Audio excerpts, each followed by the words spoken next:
की करा Google play स्टोअरवर जाऊन MPSC tricks bye Ajay Kumar असं सर्च करा। अशा प्रकारे आपला अँड्रॉइड ॲप तुम्हाला त्या ठिकाणी पाहायला मिळेल। डिस्क्रिप्शन बॉक्समध्ये मी तुम्हाला त्याची लिंक देतोय अँड्रॉइड ॲप डाउनलोड करायची, तर त्या ठिकाणी जाऊन तुम्ही ते डाउनलोड करू शकता। या ॲपवर गेल्यानंतर वेगवेगळे कोर्सेस तर आहेतच, पण सध्या आपला एक महत्त्वाचा कोर्स सध्या तिथं आलेला आहे, तो म्हणजे चालू घडामोडी 2022चा। या घडामोडीमध्ये जवळपास तुम्हाला डिसेंबर 2022 पर्यंत होणाऱ्या सर्व एक्झामसाठी तुम्हाला त्या ठिकाणी घडामोडी पाहायला मिळतील। जानेवारी 2021 पासूनच्या घडामोडी आपण त्या ठिकाणी कव्हर करतोय। महत्त्वाचं म्हणजे प्रत्येक व्हिडिओ तुम्हाला कितीही वेळा पाहता येईल, अनलिमिटेड वेळा व्हिडिओ पाहता येईल। पीडीएफ तुम्हाला मिळेल, ते डाउनलोड करून तुम्ही त्याच्या प्रिंट घेऊ शकता आणि कोर्स हा 31 डिसेंबर पर्यंत असेल। ओके, हे लक्षात घ्या। याच्यामध्ये कोर्स विकत घेण्या अगोदर तुम्हाला काय करायचं आहे किंवा 2022 मधल्या घडामोडी सध्या अपलोड केलेल्या आहेत महिन्या वाईज, जानेवारी, फेब्रुवारी, मार्च, एप्रिल, आता मे होतोय, मग त्यानंतर येणाऱ्या पुढच्या घडामोडी तिथे अपलोड होतील। 2021 मधल्या घडामोडी डिटेलमध्ये कव्हर आहेत। त्याचबरोबर तुम्हाला चालू घडामोडी ऑनलाईन टेस्ट सिरीज सुद्धा त्या ठिकाणी आपण कव्हर केलेले आहे, तर नक्की डाउनलोड करा आपला अँड्रॉइड ॲप। डिस्क्रिप्शन बॉक्समध्ये लिंक आहे, त्या लिंकवर जाऊन तुम्ही जॉईन करू शकता।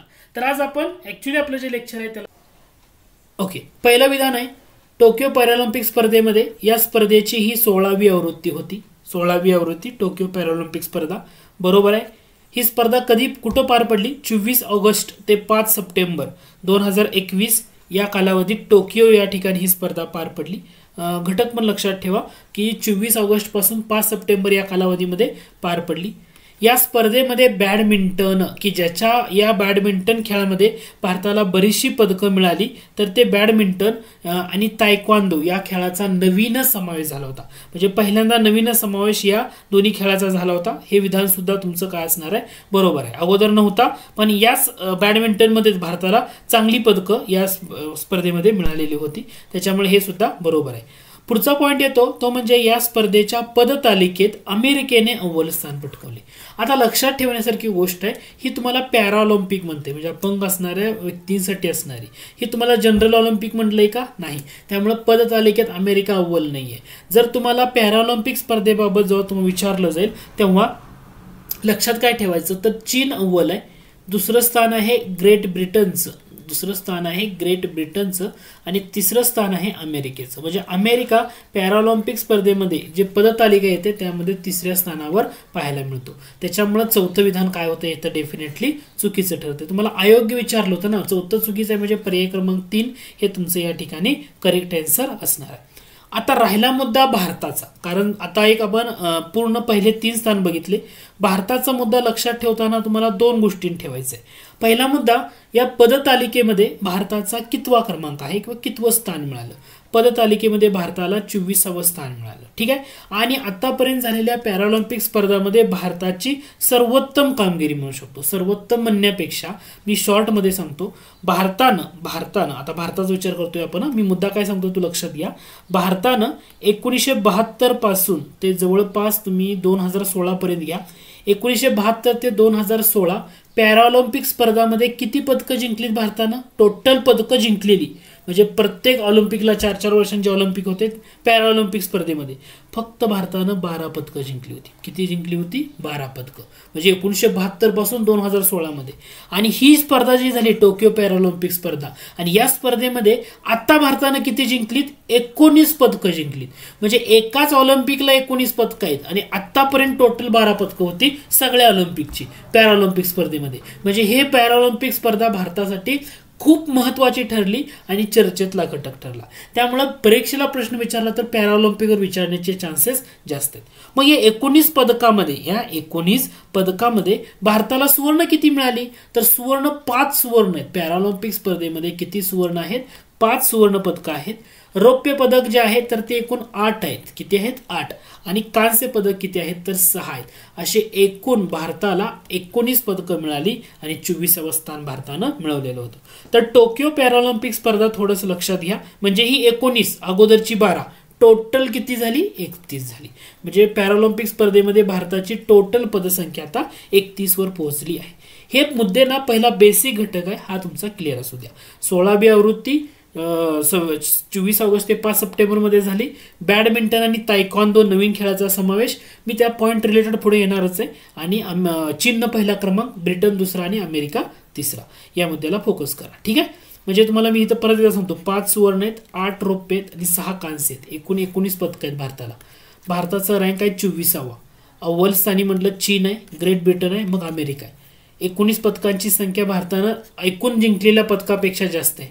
म्हणजे अगोदर फक्त 12च पदकं जिंकली होती आपण भारतानं, कधीपासून 72 पासून 2016 पर्यंत. आणि पॅराऑलिम्पिक पदकांची संख्या आता बघितली तर 12 अधिक 19 टोटल 31 झालेली आहे. क्लिअर? ठीक आहे. आता हा झाला बेसिक प्रश्न पॅराऑलिम्पिकच्या संदर्भातला.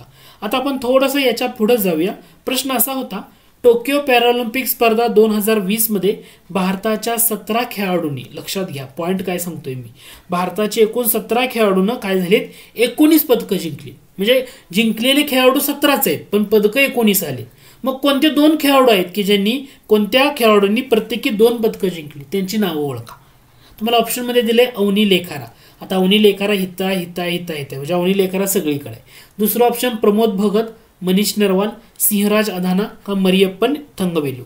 तर आणखी दुसरा कोणता खेळाडू आहे की ज्यानं या पॅराऑलिम्पिक स्पर्धेमध्ये 2 पदकं जिंकली. आता चर्चेतला मुद्दा किंवा या प्रश्नाचं अचूक उत्तर बघितलं तर प्रमोद भगत ज्यानं बॅडमिंटनमध्ये पदक जिंकल्यामुळे तो अलीकडे खूप चर्चेत राहिलेला घटक आहे. मनीष नरवाल आहे. करेक्ट आन्सर आहे अवनी लेखारा आणि सिंहराज अधाना या दोघांनी. ओके, अवनी लेखारा आणि सिंहराज अधाना या दोघांनी प्रत्येकी किती पदकं जिंकली? 2 पदकं जिंकलेली. आता अवनी लेखारा ही खूप महत्वाची मुलगी आहे. ठीक आहे, लक्षात राहू द्या. वय लहान आहे, पाय नाहीत तिचे. ठीक आहे, म्हणजे अपंग आहे. अवनी लेखारा नेमबाजी स्पर्धेमध्ये हिनं पदकं जिंकली. कोणता खेळ आहे हिचा? नेमबाजी. मी सांगतोय मुद्दा लक्षात घ्या. 10 metre air rifle, 10 metre air rifle या प्रकारामध्ये तिनं सुवर्ण पदक जिंकले.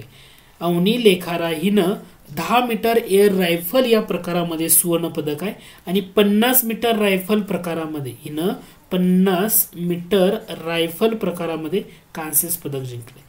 म्हणजे तुम्ही घटक लक्षात आहे का? एक सुवर्ण आणि एक कांस्य अशी 2 पदकं अवनी लेखारानं पटकावली. म्हणजे 10 मीटर एअर रायफल सुवर्ण, 50 मीटर रायफल प्रकारामध्ये काय पटकावले? कांस्य पदक पटकावले. आणखी दुसरा खेळाडू आहे तोही सिंहराज अधाना. हा सुद्धा कोणत्या खेळामध्ये येतो? नेमबाजीच्या खेळामध्ये येतो. आणि यानं नेमबाजीच्या खेळामध्ये एक आहे रौप्य पदक आणि दुसरं आहे कांस्य पदक. तर त्यानं मिश्रित म्हणजे मिक्स असणाऱ्या मिश्रित 50 मीटर पिस्तूल प्रकारामध्ये रौप्य पदक आहे. पिस्तूल प्रकार 50 मीटरमध्ये रौप्य पदक आहे आणि 10 मीटर एअर पिस्तूल प्रकार जो होता त्याच्यामध्ये त्याला कांस्य पदक मिळाले. इथं कन्फ्यूज करणारा पॉईंट काय आहे मी परत एकदा थोडंसं तुमचं लक्ष वेधू इच्छितो. ठीक आहे, परत एकदा लक्षात घ्या. अवनी लेखाराला जे सुवर्ण सर्वोत्तम कामगिरी काय? सुवर्ण पदक. सुवर्ण पदक तिला कोणत्या घटकामध्ये मिळाले? 10 मीटर एअर रायफल प्रकारामध्ये. बरोबर. सिंहराज अधानाची सर्वोत्तम कामगिरी काय आहे? पण रौप्य पदक आहे. कशामध्ये? मिश्रित 50 मीटर पिस्तूल प्रकारामध्ये. 50 मीटर पिस्तूल. परंतु सिंहराज अधानाचं 10 मीटर एअर पिस्तूल प्रकारामध्ये त्याला कांस्य आहे आणि अवनी लेखाराला 50 मीटर रायफल पदकामध्ये कांस्य. म्हणजे अवनी लेखाराला सुवर्ण आणि कांस्य, सिंहराजला रौप्य आणि कांस्य. हे इथं लक्षात घ्या. आणि हे 2 खेळाडू असे आहेत की नेमबाजीचे की ज्यांनी 2 पदकं या ऑलिम्पिक मध्ये जिंकले, त्यामुळे ते चर्चेमध्ये होते. हा पॉईंट क्लिअर झाला. म्हणजे तुमचा मुद्दा काय झाला? बेसिक पदकं जिंकली, बेसिक गोष्टी. आता याच्यामध्ये एक अँगल तुम्हाला असा विचारला जाऊ शकेल, तो म्हणजे जेव्हा टोकियो पॅराऑलिम्पिक स्पर्धा झाली तर याचा उद्घाटन समारंभ आणि समारोप समारंभ त्याचं सेपरेट विधान. ठीक आहे, प्रश्न बघा आणि मग यावरून उत्तर द्या. टोकियो पॅराऑलिम्पिक स्पर्धा 2020 बाबत योग्य पर्याय निवडा. या स्पर्धेच्या उद्घाटन समारंभात भारताचा ध्वजवाहक मरियप्पन थंगवेलू होता. या स्पर्धेच्या समारोप समारंभात भारताचा ध्वजवाहक अवनी लेखारा होती. कोणतं विधान बरोबर? अवनी लेखारा समारोप समारंभात होती कारण तिचं कांस्य पदक शेवटी आलं होतं आणि त्यावेळी ती राहिली होती. डेफिनेटली बरोबर आहे. आता झालं होतं काय? भारतानं डिक्लेअर केलं होतं मरियप्पन थंगवेलू जो आहे तर तो उद्घाटन समारंभामध्ये काय असेल? भारताचा ध्वजवाहक असेल. परंतु मरियप्पन थंगवेलू ऐनवेळी काय झालं तर तो कोरोनाचं विलगीकरण याच्यामध्ये अडकला. कोरोना विलगीकरण या घटकामध्ये अडकला आणि तो अडकल्यामुळं ऐनवेळी भारतानं काय केलं तर याच्याकडचं जे होतं मरियप्पन थंगवेलू याच्याकडं जे ध्वजवाहक ध्वजवाहक म्हणून जो उद्घाटन समारंभाचं प्रमुख पद होतं तर त्यातनं काढून घेऊन ते भारतातल्या कोणाकडे देण्यात आलं तर टेकचंद याच्याकडे देण्यात आलं. कोणाकडे दिलं? टेकचंद याच्याकडे देण्यात आलं. तो आता गोळाफेकपटू आहे. टेकचंद म्हणजे गोळा फेकणारा आपला तो खेळाडू आहे, गोळाफेक ओके फेकपट्टू टेकचंद यांच्याकडे देण्यात आलं. त्याच्यामुळे ह्याचं हे विधान चुकीचं ठरते. लक्षात घ्या, या स्पर्धेच्या उद्घाटन समारंभात ठरलं होतं मरियप्पन थंगवेलू, परंतु ऐनवेळी काय झालं, मरियप्पन थंगवेलूला कोरोना विलगीकरण कक्षेमध्ये त्यामध्ये अडकला आणि तो अडकल्यामुळं भारताला ध्वजवाहक म्हणून ऐनवेळी कुणाला उभा केलं तर टेकचंदला उभा केलं. त्यामुळे टेकचंद चर्चेमध्ये आला होता. गोळाफेकपटू आहे तर तो त्या ठिकाणी होता. हा पॉईंट इथं क्लिअर करा. आणि समारोपमध्ये अवनी लेखार होती कारण शेवटचं पदक जिंकल्यानंतर तिलाच तिथं पुढे केलेलं होतं भारतानं. ठीक आहे, हा पॉईंट इथं क्लिअर असू द्या. म्हणजे तुम्हाला कन्फ्यूज का होईल, कारण सुरुवातीला ठरवताना थंगवेलूलाच ठरवलं होतं, पण तो कोरोना विलगीकरणामध्ये अडकला आणि ऐनवेळी मग हा गोळाफेकपटू होता टेकचंद याच्याकडे सूत्र दिली. हे इथं लक्षात घ्या. ठीक आहे, मग आता आपण टोकियो पॅरालिम्पिक मधल्या इंटरेस्टिंग गोष्टी बघितल्या. आता टोकियो पॅरालिम्पिकसाठी ना एक गीत तयार करण्यात आलं होतं. त्या गीताच्या संदर्भामध्ये आपण थोडंसं बघूया. ठीक आहे, प्रश्न असा आहे, टोकियो पॅरालिम्पिक स्पर्धा 2020 साठी भारतीय खेळाडूंना प्रोत्साहित करण्यासाठी कर दे कमाल तू हे गीत तयार करण्यात आलं. कोणतं? कर दे कमाल तू हे गीत तयार करण्यात आलं. तर या गीताची रचना आणि गायन कोणी केलं?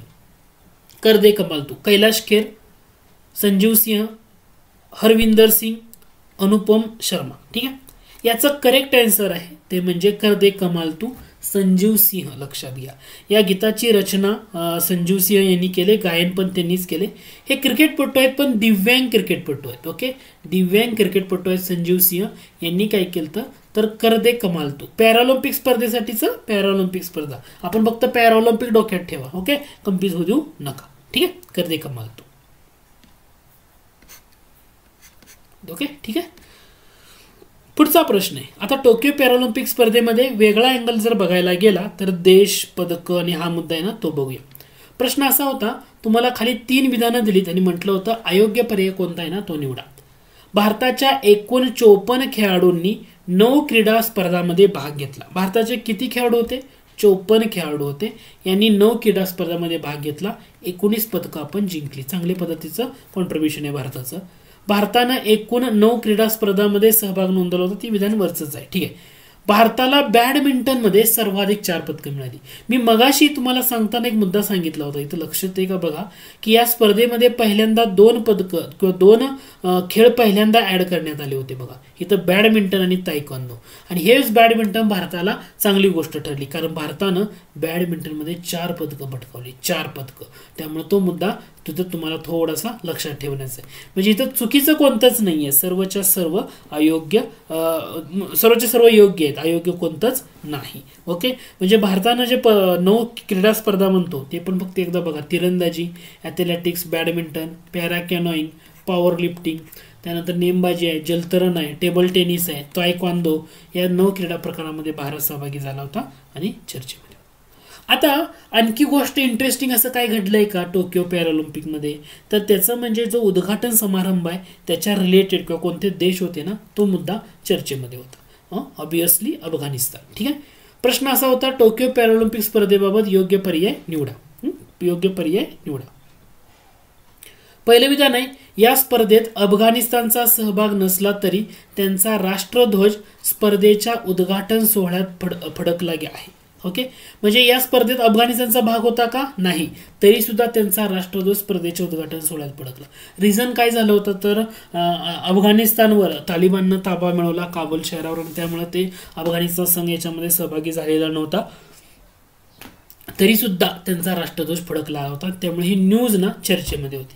पहिला घटक, पहिल्यांदाच 5 पुरुष आणि 1 महिला खेळाडूंचा समावेश असलेला निर्वासितांचा संघ या स्पर्धेमध्ये सहभागी झाला होता. आणि टोकियो पॅरालिम्पिकमध्ये पहिल्यांदाच काय झालं तर निर्वासितांचा संघ पण सहभागी झाला होता.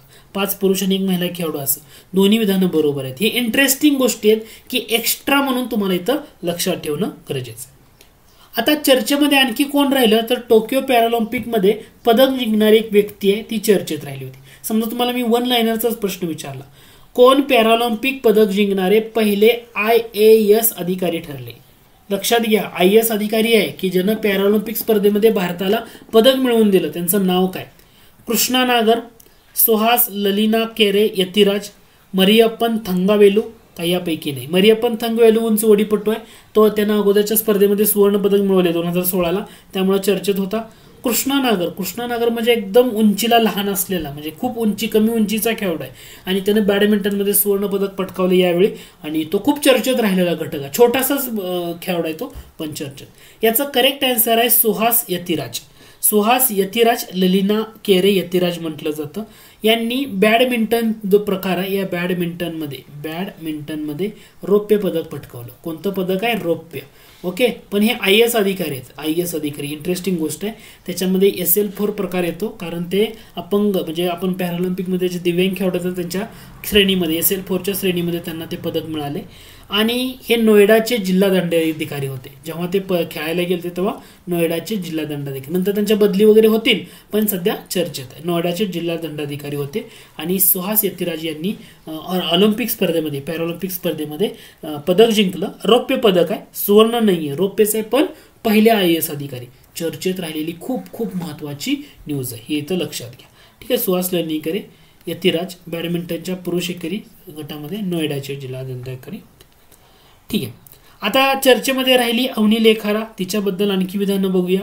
अवनी लेखाराबद्दल तुम्हाला 2 विधानं दिली आणि म्हटलं योग्य पर्याय निवडा. जयपूरची अवनी लेखारा पॅरालिम्पिकमध्ये सुवर्ण पदक जिंकणारी भारताची पहिली महिला. डेफिनेटली डोळं झाकून लक्षात ठेवा, राजस्थानची अवनी लेखारा आणि पॅरालिम्पिकमध्ये पदक जिंकलं. अशी कामगिरी करणारी ती पहिली नेमबाज तर डेफिनेटलीच आहे. Okay, no doubt. दोन्ही विधानं काय तुमची इथं बरोबर आहेत. ठीक आहे. कांस्य पदक पण पटकावले तिनं. ठीक आहे. पुढचा प्रश्न आहे, टोकियो पॅरालिम्पिक स्पर्धामध्ये बॅडमिंटनमध्ये पदक जिंकणारा पहिला भारतीय. कारण बॅडमिंटन हा पहिल्यांदा खेळ समावेश झाला आणि त्याच्यामध्ये पदक जिंकणारा पहिला भारतीय कोण? कारण 4 नाव आहेत, याच्यामध्ये तुम्हाला कन्फ्यूज केलं जाईल. याच्यामध्ये सुहास यतिराज आहेत, बॅडमिंटनमध्ये पदक मिळवले. पहिले व्यक्ती आहेत का?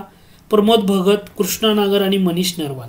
याचं करेक्ट आन्सर येतं ते म्हणजे प्रमोद भगत. ओके, प्रमोद भगत बॅडमिंटनमध्ये सुवर्ण पदक जिंकलं होतं त्यांनी, त्याच्यामुळे चर्चेमध्ये होते. आणि ते काय झालेलं आहे तर चर्चेमध्ये असणारे खेळाडू होते. सुवर्ण पदक आहे प्रमोद भगतचं आणि पहिले खेळाडू होते. प्रमोद भगत यांच्यानंतर कुणी जिंकलं? कृष्णा नागर यांना जिंकलं. पहिला जर विचारलं तर प्रमोद भगत बरोबर आहे. कृष्णा नागरनं पण सुवर्ण पदक जिंकलंय, हे सुद्धा बरोबर आहे. सुहास ललिना यतिराजमध्ये रौप्य पदक आहे बॅडमिंटनमध्ये, ते सुद्धा बरोबर आहे. मात्र पहिला भारतीय विचारले म्हणून प्रमोद भगत तुमचं करेक्ट आन्सर यामध्ये असणार आहे. मग आता प्रश्न असा उरेल की आता टोकियो पॅरालिम्पिकमध्ये आपण काय म्हटलं की भारताच्या किती खेळाडूंनी, एकूण 5 खेळाडू आहेत की ज्यांनी सुवर्ण पदक जिंकलं. मग ते 5 खेळाडू कोणते आणि कोणत्या क्रीडा प्रकारामध्ये त्यांनी जिंकलं, त्याच्यावरचा असलेला पुढचा प्रश्न आहे. थोडंसं मी डीपमध्ये आता हळूहळू त्या प्रश्नाला घेऊन चाललोय. ठीक आहे. सुवर्ण पदक जिंकणारे खेळाडू प्रमोद भगत यांच्यानंतर कृष्णा नागरनं सुद्धा जिंकले. यतिराज जे आहेत, सुहास यतिराज यांनी सुद्धा जिंकले, पण रौप्य पदक आहे, पण पहिलं प्रमोद भगत. पुढचा प्रश्न आहे, खालीलपैकी कोणत्या खेळाडूंनी टोकियो पॅरालिम्पिक स्पर्धेमध्ये सुवर्ण पदक जिंकलं? आता आपण बघितलं प्रमोद भगतनं सुवर्ण पदक आहे.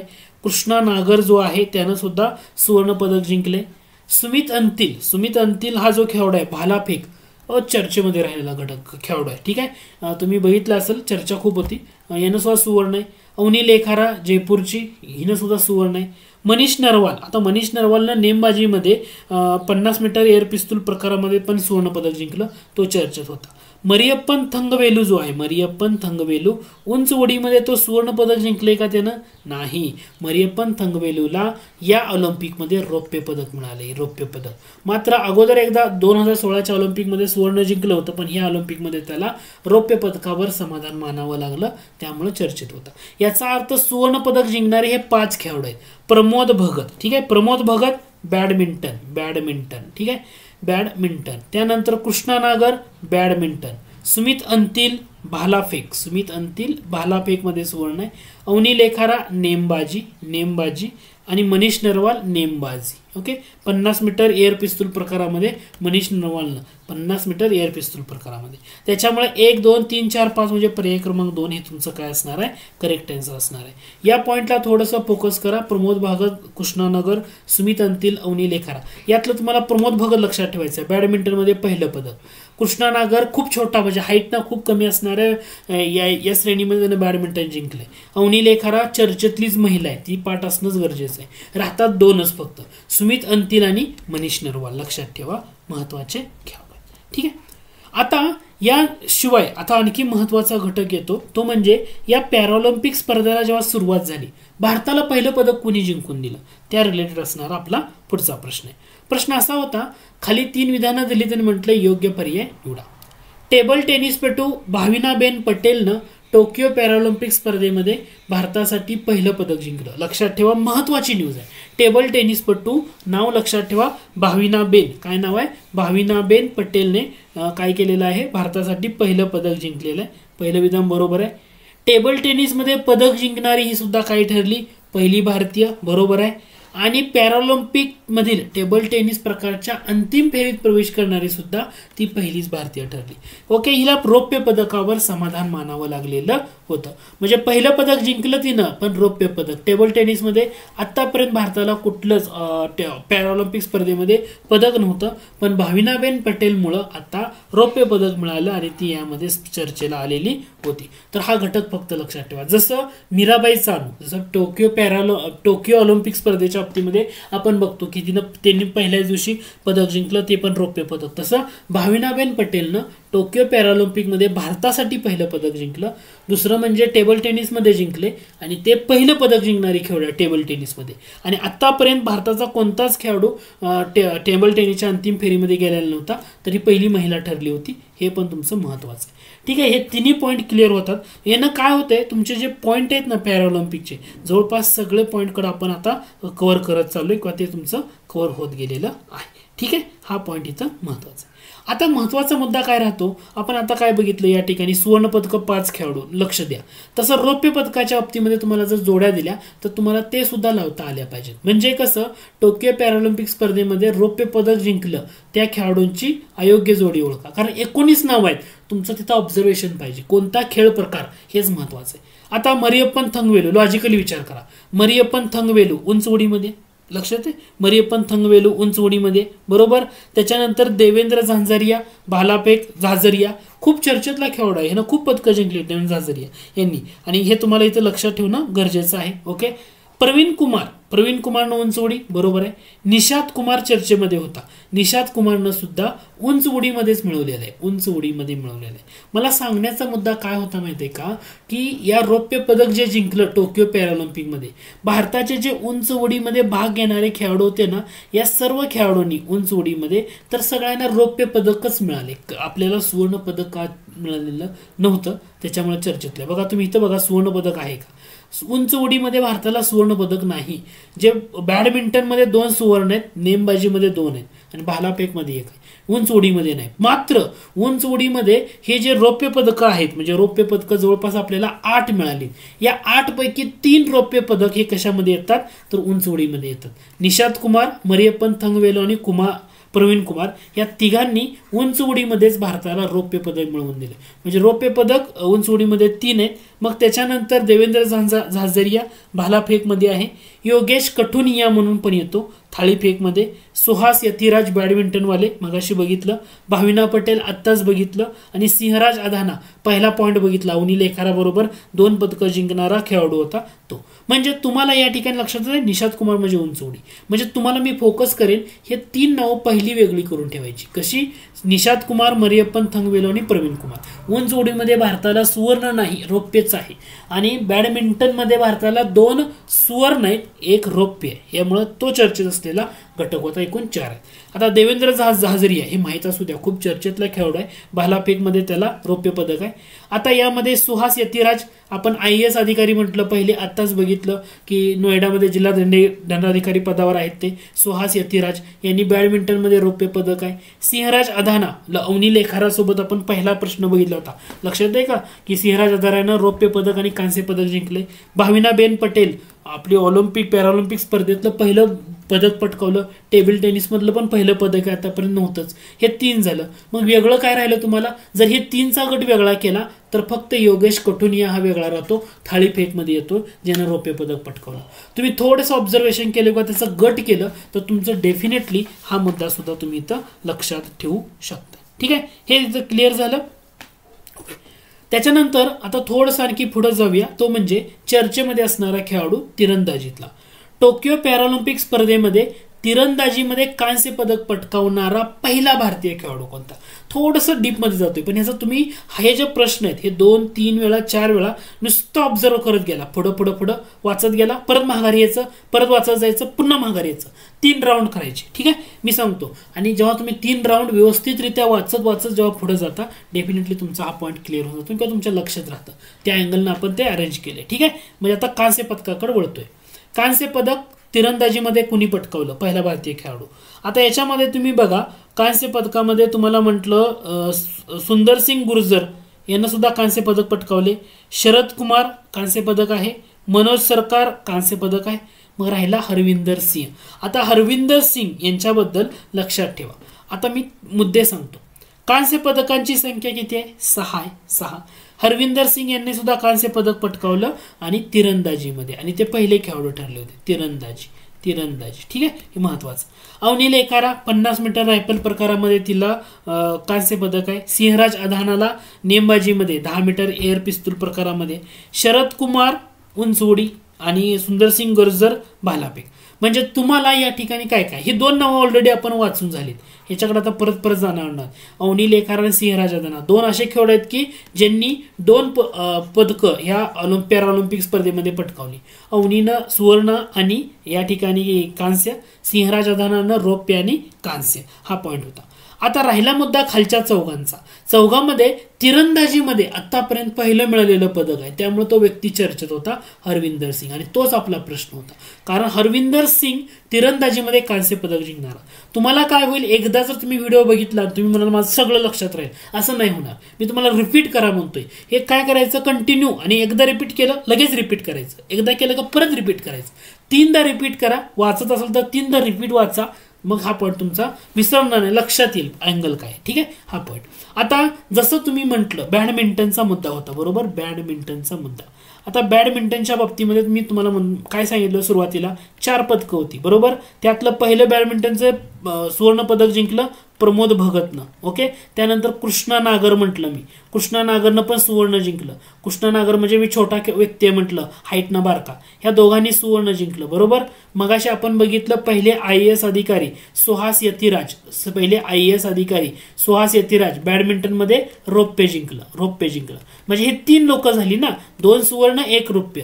तसं मनोज सरकार बॅडमिंटनमध्ये पुरुष एकेरीमध्ये त्यांनी कांस्य पदक पटकावले. हे लक्षात ठेवा. का तर बॅडमिंटन खेळाबद्दल का फोकस करतोय मी, कारण या पॅरालिम्पिकमध्ये पहिल्यांदा हा खेळ समाविष्ट आहे आणि भारतानं 4 पदकं काढलीत त्यामध्ये, त्यामुळे चर्चेत असणारा घटक आहे. ओके, मग राहिलं मुद्दा काय, अवनी लेखारा सिंहराज अधाना वेगळं झालं, मनोज सरकार वेगळं झालं. तिरंदाजी लक्षातच ठेवायचंय. राहिले 2 मुद्दे, शरद कुमार आणि सुंदरसिंग गुर्जर. शरद कुमारला उंच उडीमध्ये, सुंदरसिंग गुर्जरला भालाफेकमध्ये कांस्य पदक मिळाले. म्हणजे एक ह्यानं रिपीट केलं, लक्षात येईल, मुद्दा क्लिअर होईल. ओके, याच्याकडे पण तुम्ही थोडंसं लक्ष देऊ शकता.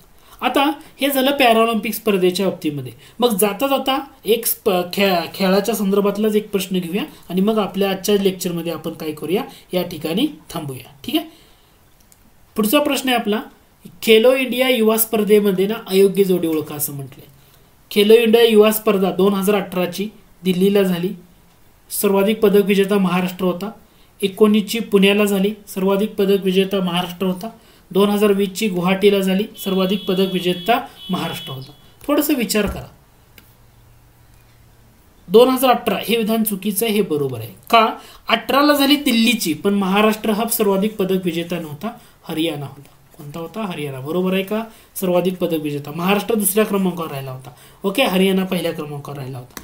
आणि 19-20 ला जी झाली तर ही पुण्याला आणि गुवाहाटीला झाली. सर्वाधिक पदक विजेता महाराष्ट्र. एवढाच पॉईंट आहे. म्हणजे इथं महाराष्ट्राच्या ऐवजी काय पाहिजे होतं? हरियाणा पाहिजे होतं. 18ला पहिली खेलो इंडिया युवा स्पर्धेच्या बाबतीमध्ये. म्हणजे अयोग्य जोडी पर्याय क्रमांक 1 असणार आहे. म्हणजे 2018 ठिकाण नवी दिल्ली, सर्वाधिक पदक विजेता हरियाणा, महाराष्ट्र दुसऱ्या क्रमांकावर होता. आणि 19ला सर्वाधिक पदक विजेता, 20चा सर्वाधिक पदक विजेता हा महाराष्ट्र राहिलेला आहे.